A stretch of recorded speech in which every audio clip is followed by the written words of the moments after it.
Welcome back to Perkins Pipes.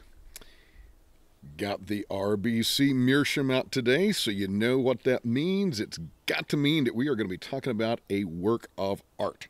And indeed, this pipe is a work of art. I absolutely love it. It's a wonderful smoker as well. But just wait until you see the piece of art we've got for you today. So as always, let's get this guy lit. Let's get to talking.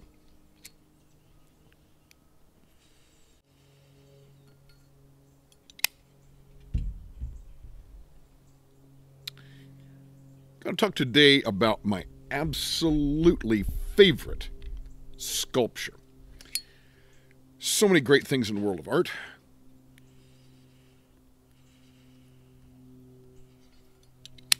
So many different kinds of art. We talk about musical art. There's poetic and literary art and graphic art, obviously.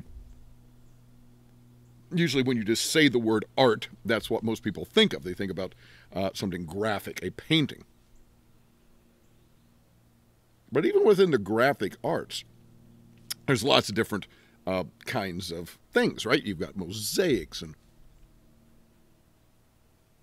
sculptures and photography and all kinds of paintings, right? You got oil and you got watercolor and pastels, and it's just endless variety.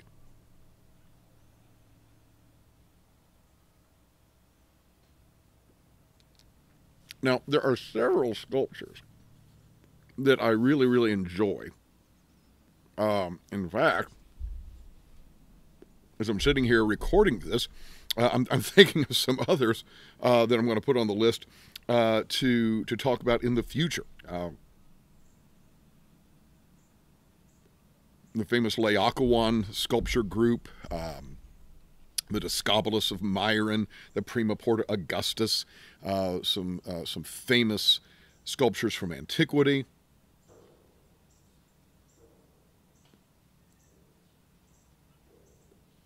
But the one I want to talk about today is my favorite out of any age, out of any culture, and it is the Madonna della Pietà by Mr. Michelangelo himself. So I'm going to bring this up. I'm going to bring an image up here. And we'll see how the editing of this video goes. I may just need to leave this video up, or the photograph up, for the entire time. You need to look at this image, really, as I'm talking about it.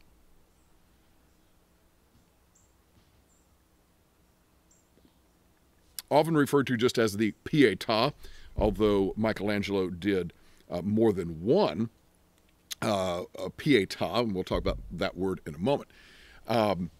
He did more than one sculpture with that title.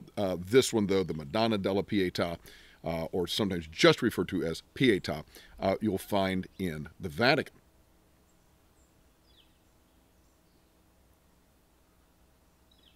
He did it between 1498 and 1499, which would have put him about 23, 24 years old when he was doing that. And so let that be the first thing we talk about. What were you doing when you were 23 or 24 years old? And was it anything like this? Let me answer the question for you. The answer is no. Neither was I. Seriously. Talk about a gift, talk about a genius in terms of an artist. He sculpted, he did fresco, he was a master all around.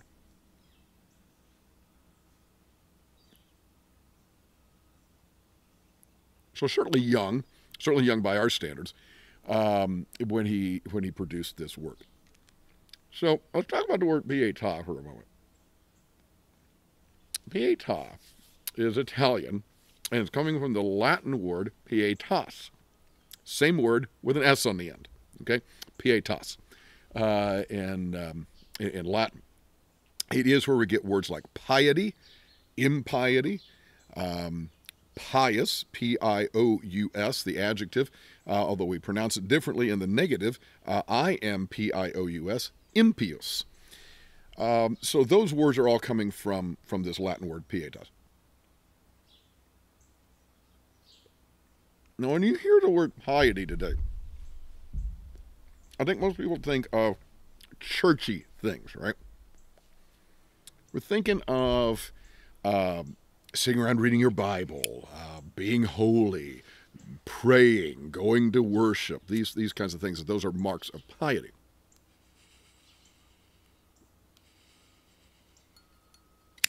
The ancient world would have seen that as very limited. In fact, 1/3 of really the full concept of pietas.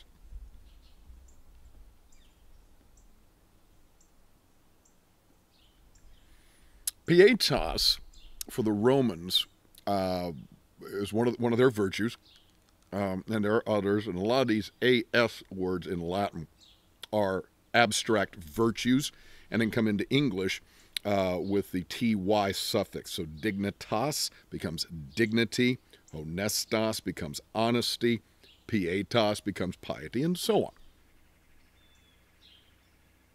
And when it came to pietas, it meant really loyalty.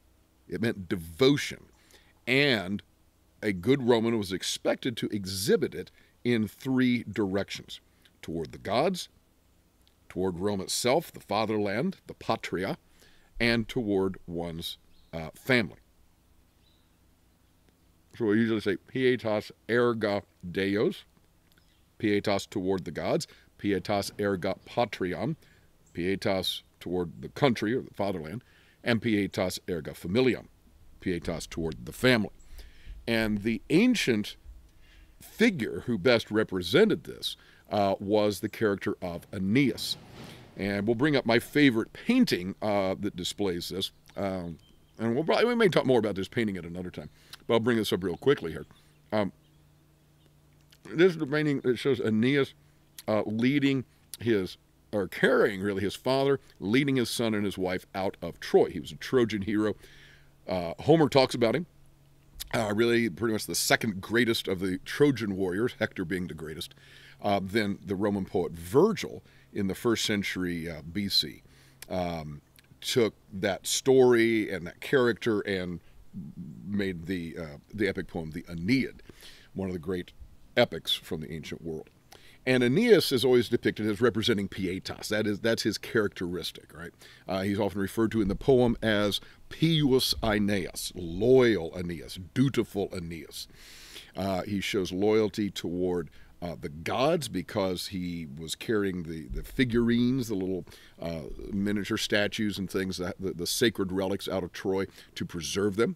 He's showing loyalty toward the country itself, toward Troy, because he was going to go and found a new settlement for these refugee Trojans, and he was showing loyalty toward his family. He's got his father, his son, and his wife with him. So that's really what you want to think of when you think of the Latin word pietas, from which we get the word pietà.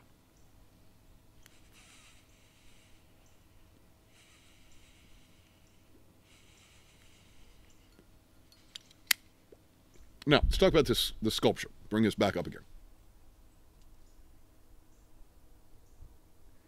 I want to say a little bit about content and a little bit about form. Let's talk about form first. This is part of why I like it. It's my favorite sculpture. It is perfection. It is absolute perfection. It is carved to perfection. It is polished to perfection. We'll see if maybe we can kind of zoom in a little bit here, but you look at the details of this. You look at the folds of Mary's robe, her dress. You look at the limp flesh of Jesus as she is holding him there on her lap. And especially you notice you look closely at her hand underneath his arm, how she's holding it there. His flesh just kind of drapes over her hand a little bit because he is dead, right? And so here you've got this block of marble, hard rock, right? And And Michelangelo has sculpted it into a way that shows softness and these flowing lines, again, of the garment and the flesh. You even can see along with the musculature, you can see the veins on Jesus's arms and hands. So it's just the extraordinary richness of the detail, absolute perfection. It is the only piece that Michelangelo actually signed. And later on, he claimed that he wished he hadn't done that and said he certainly would never do it again. But you look carefully, and again, I don't know if we'll be able to zoom in on this or not. We'll see when I edit the video. But across Mary's sash, she's got a sash going across, and it says in Latin, of course, Michelangelos Boneratus Florentinus faciebat. All right, so Michelangelo Buonarroti, the Florentine, made this. And that's how the ancient sculptors and architects used to sign their works, with that word faciebat, which is where you get the word manufacture, okay, things of that nature.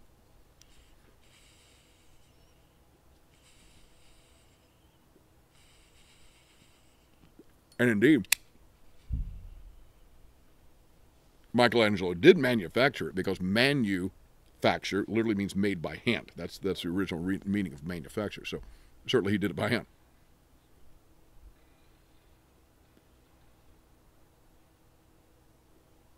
Let's talk a little bit about the content, though. Beauty, exquisite with the form. Let's talk about that content for a moment. Here's Mary. Can you imagine a mother holding the body of her son who has been executed, and for something he didn't do?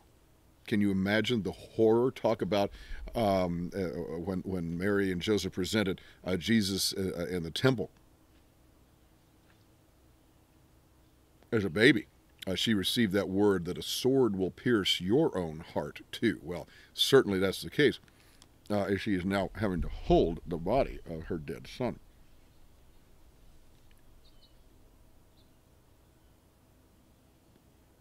And Mary's beautiful. She's absolutely beautiful in this sculpture. A beautiful young woman. Some people have commented, perhaps too young to have a son who is 33 years old. And there's lots of discussion about that. Why did he carve her, sculpt her in that way? And some of the thought is, and he even said some of this himself,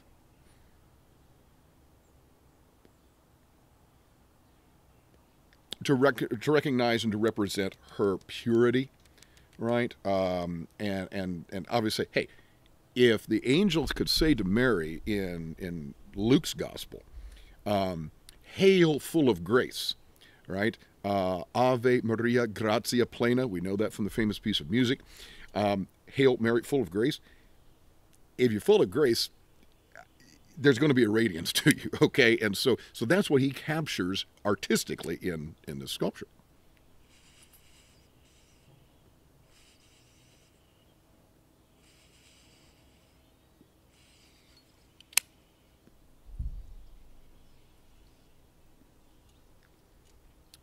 But as beautiful as she is,